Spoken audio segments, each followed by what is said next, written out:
In the grand theater of American history, some first ladies command the stage with dazzling glamour and political savvy. Others, however, possess a quieter, more profound influence, a strength that radiates not from the spotlight, but from a deep inner conviction. Today we're telling the story of one such woman, Ellen Axson Wilson. She was a talented artist, a devoted wife and mother, and a social reformer whose gentle demeanor concealed a will of iron. She was the first lady who saw the hidden desperate poverty in the shadows of the nation's capital and refused to look away. Her time in the White House was tragically short, but what she accomplished in those 17 months would change the lives of thousands and leave a legacy of compassion that endures to this day. This is the story of the artist who became an activist, a woman whose quiet dignity masked a powerful, progressive heart. To understand Ellen Wilson, we must first immerse ourselves in the world that shaped her, the American South in the years following the Civil War. Born Ellen Louise Axson. In 1860, she grew up in Rome, Georgia, during the tumultuous era of Reconstruction and its aftermath. This was a society grappling with a devastating defeat, economic ruin, and a profound crisis of identity. It was a world of deep piety, where the Presbyterian Church in particular was a central pillar of community and moral life. For a young woman like Ellen, the daughter and granddaughter of ministers, this environment instilled a powerful sense of duty, a deep-seated faith, and a belief in the importance of service to others. It was also a world with rigidly defined roles for women. A woman's place was in the home, her purpose to be a dutiful daughter, a supportive wife, and a nurturing mother. The idea of a woman pursuing a professional career, especially in the arts, was unconventional to say the least. It was against this backdrop of Southern tradition, religious conviction, and strict social codes that Ellen's independent artistic spirit began to bloom. From a very young age, it was clear that Ellen Axson was different. While she was a dutiful and intelligent daughter, her true passion was art. She had a remarkable talent for drawing and painting, a gift that she nurtured with a quiet determination. This was more than just a hobby. It was a calling. She dreamed of becoming a professional artist, and she worked tirelessly to hone her skills. After her mother's death when Ellen was just 21, a tragedy that left her to care for her grieving father and younger siblings, her artistic ambitions became a source of solace and a private world of her own creation. She even managed to win a medal for a drawing she submitted to the Paris International Exposition, a remarkable achievement for a largely self-taught artist from a small southern town. Her life took a fateful turn when she was just a child. In a moment that feels like something out of a novel, a young boy named Thomas Woodrow Wilson, then just 6 years old, looked out of his father's church window and saw the infant Ellen Axson for the first time. He was, by his own later accounts, instantly smitten. Their paths would cross again years later when Woodrow, by then a young, ambitious lawyer, visited his cousin in Rome, Georgia. He met the now grown 23-year-old Ellen at church, and he was completely captivated. He found in her not just beauty and charm, but a formidable intellect and an artistic soul that resonated deeply with his own scholarly nature. Their courtship was a meeting of minds and hearts. It was conducted largely through letters, a voluminous correspondence that reveals the incredible depth of their connection. They discussed literature, philosophy, religion, and their dreams for the future. In one letter, Woodrow wrote to her, "I have found in you, my sweet Nellie, the exact counterpart of my own mind and heart." But their path to marriage was not a simple one. Ellen, ever dutiful, felt she could not leave her widowed father, whose mental health was deteriorating rapidly. She postponed their engagement, a difficult and selfless decision. Tragically, her father's depression worsened, and he was eventually institutionalized, where he died by suicide. This devastating loss, on top of the earlier death of her mother, left Ellen an orphan, responsible for her younger siblings. It was a period of immense grief and hardship, but through it all, Woodrow's steadfast love was her anchor.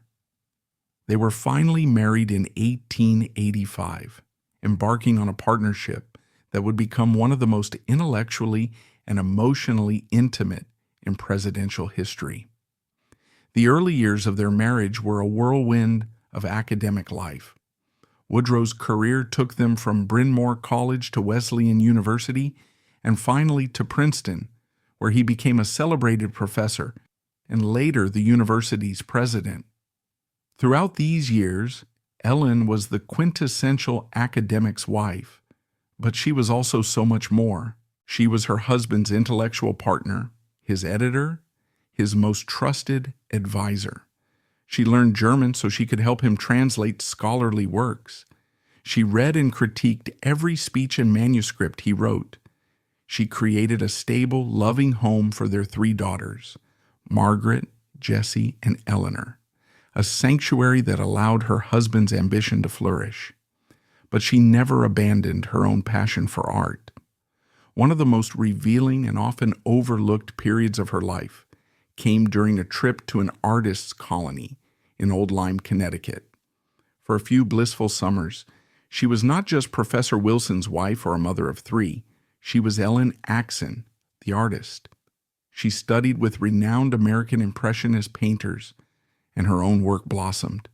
She painted beautiful landscapes imbued with a quiet, gentle light. These paintings were more than just pretty pictures. They were expressions of her inner world, a world of sensitivity, beauty, and a deep connection to nature. She even had some of her work exhibited and sold, a quiet validation of the talent she had nurtured for so long. This was her private joy, a part of her identity that she kept separate from her public role, a reminder of the woman she was before she became the wife of a future president. Ellen Wilson's personal life was a study in quiet strength and profound sensitivity. She was, by all accounts, the emotional bedrock of her family. Her husband, Woodrow, was a man of immense intellect and ambition, but he was also prone to periods of intense stress, ill health, and what we would likely now call depression. It was Ellen who managed his delicate constitution, who shielded him from unnecessary pressures, and who provided the unwavering emotional support that allowed him to function at such a high level. Their daughters adored her, affectionately calling her Mother Lady. She created a home environment that was intellectually stimulating, filled with books, music, and art, but also warm, loving, and secure. Her personal letters reveal a woman of deep feeling and a sometimes fragile emotional state. The successive tragedies of her youth, the deaths of her mother and father, left an indelible mark on her. She, too, battled periods of depression, a struggle she largely kept hidden from the public eye. In a letter to a friend, she once wrote of the black wraith of melancholy that sometimes enveloped her, a poignant admission of the private pain she carried. This shared vulnerability with her husband likely deepened their already powerful bond. They understood each other's struggles in a way that no one else could. Woodrow Wilson, often perceived as a stern and aloof academic, was utterly dependent on his wife's love and support. He once wrote to her, "My love for you is the very breath of my life." Their partnership was not one of a powerful man and his quiet, subservient wife. It was a true codependency, a symbiotic relationship where each provided what the other lacked. When Woodrow was elected governor of New Jersey and then, in 1912, president of the United States, Ellen was deeply ambivalent. She had no desire for the spotlight, no love for the superficialities of political life. She once confided to a friend, "I am not interested in the machinery of politics, but I am interested in the product." This single quote is the key to understanding her entire approach to being First Lady. She was not interested in the glamour. She was interested in the good that could be done. As she prepared to move into the White House, she reportedly told a friend with a characteristic mix of trepidation and resolve, "It is a dreadful thing to have to live in the White House, but if I must go, I am going to do something for the people who need it most." This was not the sentiment of a socialite. It was the quiet vow of a reformer. While Ellen Wilson is almost universally remembered for her compassion and her social advocacy, her life was not entirely without complexity or debate, though these are gentle controversies compared to those of other public figures. The primary area where historical interpretation can cast a shadow lies not in her own actions, but in the broader context of her husband's administration. The Wilson presidency, for all its progressive domestic achievements, is also remembered for overseeing a significant regression in racial equality. Woodrow Wilson's administration implemented policies that segregated federal workplaces, a devastating setback for African American civil servants who had made significant gains since the Civil War. The historical debate centers on Ellen's role, or lack thereof, in this. Was she aware of these policies? Did she approve of them? Or was she simply a product of her time and her Southern upbringing, sharing the paternalistic and segregationist views that were common among white Southerners of her class? There is no evidence to suggest that Ellen was a racial progressive. Her focus was on issues of poverty and public health, which she saw as universal problems. However, there is also no evidence that she was a driving force behind the segregationist policies. It is most likely that she, like many well-intentioned white progressives of her era, suffered from a kind of moral blind spot when it came to the issue of race. She did not see the contradiction in working to improve housing for the poor, many of whom were African American, while her husband's government was simultaneously institutionalizing racial discrimination. This is not to excuse the policies of the Wilson administration, but to place Ellen's own legacy in its proper nuanced context. Her great passion was for what was then called social uplift, and her focus was on the immediate, tangible suffering she saw in the alley dwellings.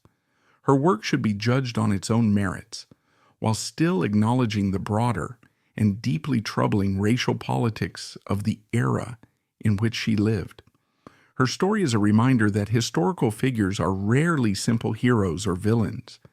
They are complex human beings, capable of great good in one area, while being deeply flawed or blind in another. Ellen Wilson was a woman of profound compassion, but that compassion was filtered through the lens of the time and place in which she lived. Of all the women who have resided at 1600 Pennsylvania Avenue, few have been as quietly influential or as profoundly tragic as Ellen Wilson. She wasn't a political animal or a society queen. She was an artist, a woman of deep thought and even deeper feeling, whose personal sorrows forged in her an unshakable empathy for the suffering of others. Her story is not one of grand ambition, but of a quiet, steadfast duty that blossomed into a powerful force for good, leaving a legacy of beauty and compassion that has long outlived her. Their love story was one of the great romances of the presidency. Woodrow Wilson was a man of towering intellect and soaring oratory, but in private, he relied absolutely on Ellen's judgment, her calm, and her wisdom. She was his anchor and his most trusted advisor. Long before they reached the White House, their life was a partnership of the mind and heart. She would edit his books and speeches, her artist's eye helping to refine his powerful prose. He, in turn, adored her completely, seeing in her a moral and intellectual purity that he sought to emulate. Their thousands of letters to one another are a testament to this bond, filled with a passion and intellectual fire that reveals the true nature of their union. He was not just a president, and she, his wife. They were two halves of a whole, facing the world together. When Ellen Wilson became First Lady in March of 1913, she brought this quiet dignity in her artist's eye to the White House. She found the executive mansion to be a bit cold and impersonal, and she immediately set about making it a more comfortable home. She wanted the White House to be a genuine refuge, not just for her family, but for the nation's guests. She had the guest rooms redecorated, planted a beautiful rose garden, and even had a film screening room installed, one of the first of its kind. More importantly, she carved out a space for her own soul. On the third floor, she established a fully equipped art studio, complete with a skylight, where she could retreat from the endless receptions and political pressures. Here, surrounded by her canvases and the scent of oil paint, she was not the First Lady. She was simply Ellen Axson, the landscape painter. It was this private, creative world that grounded her and gave her the strength to face her public duties. But her most significant and lasting impact would take place far beyond the stately rooms of the White House. Soon after her arrival in Washington, Ellen took a tour of the city, but she wasn't interested in the grand monuments and the beautiful avenues. She asked to be taken to the city's hidden slums, the squalid, overcrowded alley dwellings that were tucked away behind the homes of the wealthy. What she saw there horrified her.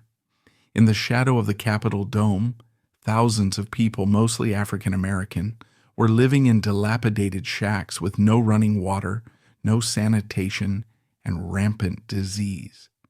As a reporter at the time wrote, these were places of indescribable squalor. For Ellen, the artist who loved beauty and the minister's daughter who believed in service, this was an intolerable moral outrage. She could not stand by and do nothing. This became her mission, her great cause. She enlisted the help of progressive reformers and journalists, and she began a relentless, though always ladylike, campaign for housing reform. There was a quiet steel beneath her gentle exterior. She would personally guide congressmen and other influential figures on tours of the slums, forcing them to confront the poverty they had so long ignored. Imagine the scene. This refined, elegant First Lady stepping through the mud and filth of the alleys. Her presence a silent but powerful rebuke to the men of power who had allowed such conditions to fester. She didn't shout or demand. She simply revealed the truth, and in doing so, shamed the political establishment into action. She used her position as First Lady not for personal aggrandizement, but as a bully pulpit for the voiceless. Her advocacy culminated in the Alley Dwelling Bill, a piece of legislation designed to eradicate these slums and provide decent housing for their residents. But as she was fighting this public battle, she was fighting a much more serious private one. She was diagnosed with Bright's disease, a fatal kidney ailment. As her health rapidly declined, her determination to see the bill passed only intensified. In the summer of 1914, she was confined to her bed in the White House, frail and weak, but her mind was still focused on her cause. She knew she was dying, and her last wish was that the bill would become law. On August 6, 1914, just 17 months after becoming First Lady, Ellen Wilson passed away. But just before she died, she received word that Congress, moved by her tireless advocacy and her tragic plight, had passed the Alley Dwelling Bill. Her last coherent words were reportedly, "It is good to know that I have been able to help." It was a quiet, powerful end to a life of quiet powerful purpose. President Wilson was so devastated by her death that he reportedly walked around the White House for days, muttering to anyone who would listen, "My God, what am I to do?" His personal apocalypse was compounded by a global one. As Ellen lay dying, the great powers of Europe were declaring war on one another, igniting the fires of the First World War. For the president, the loss of his moral compass and most trusted confidant could not have come at a more terrifying moment in history. The story of Ellen Wilson is a profound testament to the power of quiet conviction. In a world that often celebrates the loudest voices and the most dramatic personalities, her life is a reminder that true strength often lies in gentle persistence, in a steadfast commitment to one's values.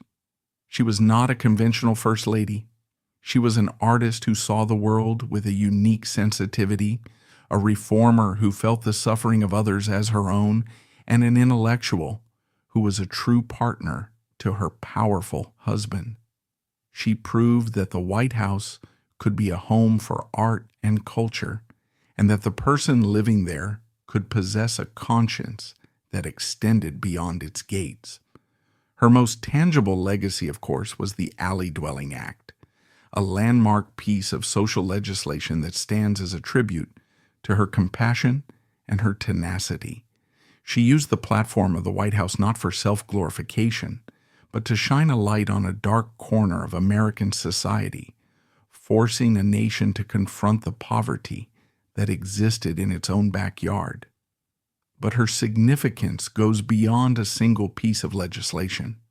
She embodied a different kind of leadership, one rooted in empathy, service, and a deep moral seriousness. She showed that the role of First Lady could be a powerful force for social good, a precedent that would be followed by many who came after her, most notably Eleanor Roosevelt, who also used her position to champion the cause of the poor and disenfranchised. What can we learn from her? We can learn that you don't have to be loud to be heard, that you don't have to be aggressive to be effective, and that a life dedicated to the service of others is a life of immense value. Her legacy is written in law, but it also blooms each year in the garden she created, a quiet, beautiful, and enduring testament to a First Lady of quiet, beautiful, and enduring strength.